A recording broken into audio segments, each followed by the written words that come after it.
Favourite time of the year women's premier league शुरू होने वाला है and 2023 and 2024 saw two different winners. 2025 will it see a new winner or a repeat winner? We'll soon find out.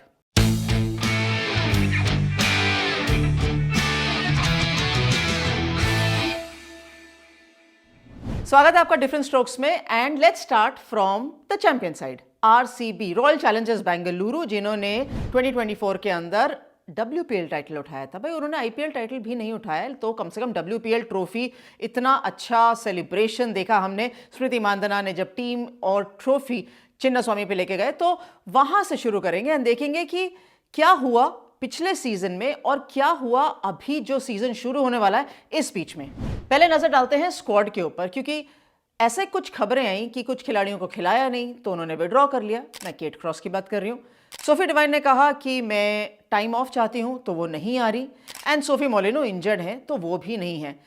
अब इस सब का फायदा या नुकसान ये तो वक्त बताएगा, लेकिन क्योंकि हम स्क्वाड पे नजर डालेंगे तो ऑफ कोर्स ये तीनों खिलाड़ी जिनके मैंने नाम लिए वो नहीं आ रहे हैं. तो रिप्लेसमेंट के तौर पे चार्ली डीन आ गई हैं टीम के अंदर, किम गाथ आ गई हैं जिनको ऑक्शन में पिक नहीं किया गया था भाई किसी टीम में, और हेदर ग्रैम आ गई हैं. अब ये सारे ऑस्ट्रेलियन इकट्ठे हो गए हैं तो फिर कुछ ना कुछ तो कमाल दिखाई देंगे. चार्ली डीन इंग्लैंड से हैं. वैसे जब हम आरसीबी का स्क्वाड देखेंगे ना तो हमें यह लगेगा कि ऑफकोर्स जो मैंने 3 नाम आपको बताए हैं इनके अलावा इंडियन प्लेयर कौन से. प्रेमा रावत है जिनको आरसीबी ने ऑक्शन में परचेज किया 1.2 CR का एंड लेग स्पिनर है.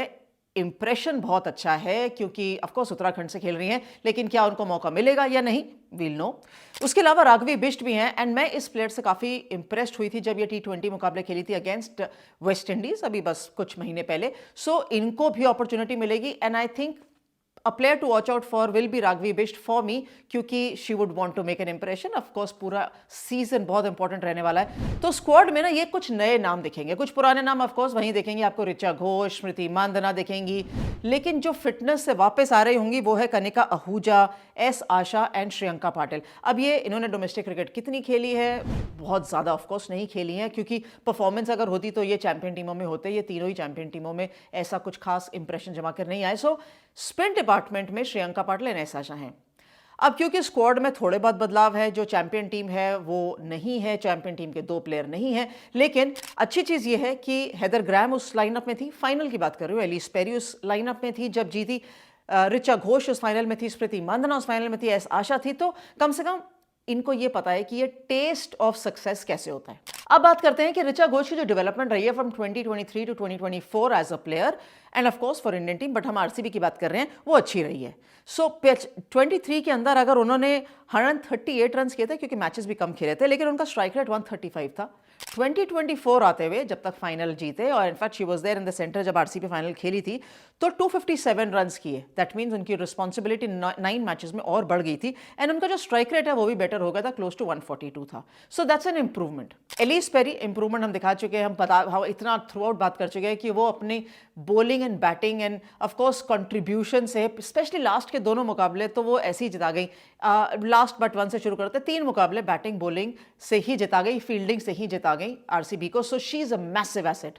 लेकिन चैलेंज उनके सामने आएगा कि जब फास्ट बॉलिंग होगी. भाई एलिस पेरी गेंदबाजी पता नहीं कितनी करती हैं, ऑस्ट्रेलिया के लिए तो बहुत ज़्यादा नहीं करी हैं एंड सोफी डिवाइन है नहीं, तो रेणुका सिंह ठाकुर के ऊपर थोड़ी रिस्पॉन्सिबिलिटी बढ़ जाएगी. So that is one thing which RCB has to analyse कि किम गार्थ को खिलाएंगे, हेदर ग्रैम क्योंकि दोनों फास्ट बॉलर्स हैं, या रेणुका सिंह ठाकुर के साथ जाएंगे, और कैन एलिस पेरी बोल अ फ्यू ओवर्स. जब ये सेटल हो जाएगा तो स्पिन डिपार्टमेंट के ऊपर ऑफ कोर्स मैं 3 नाम आपको पहले बता चुकी हूँ कि S Asha and Kanika Ahuja के साथ श्रियंका पाटिल लोड शेयर करेंगी. पर क्या ये सारे खेलेंगे? क्योंकि एस आशा के ऊपर कितनी रिलायंस है, एक चैलेंज रहेगा.